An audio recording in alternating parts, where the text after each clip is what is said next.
Anksčiau tam, kad turėti dantų įveikiam, reikėjo pisninti su snowboardo meškas ir įstatinėti kailiniotas plombas. Bet dabar technologija amžiai jums pakanka padaryti nustebusį snutį ir įsigyti dantų šildiklį. Jūs daugiau neatrodys su kirviu kaip senas tupas kaimo pizdiukas. Jūs atrodysit kaip rimtas girtas girininkas. Dan šildiklis pagamintas iš pasienio nušautų, iš tvarimingiausių šernų, kurie sugebėjo susirgę kiaulės maru, atkeliauti iki siuviklus tam, kad galėtų tapti tavo neatsiejamo aksesuaru. Lengvų rankos mostelimus iš paprasto žmogaus virsta šistaus ir jūs galite užlipti ant bet kokio stalo ir visiems pumpuoti savo teisės. Įdėjus dan šildiklį į kepurę užsidėjus ją, jūs sugebėsite tylinėti durnoms buvom absoliučiai bet kokias mintis. Atlašyšink mano tūną.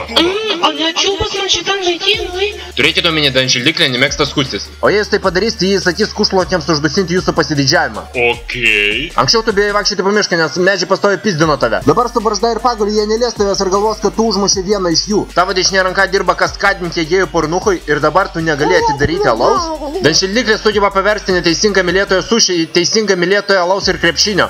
Bet paslaptis tame, kad prieš parduodant dan šildiklį ant jos specialiai myža Dan Blizerian Alfa patinas, kuris mėgsta papus, ginklus ir brangias šliukas. Užsakinėk dan šildiklį, kitaip mes duosim tavo adresą Vladimirui Putinui.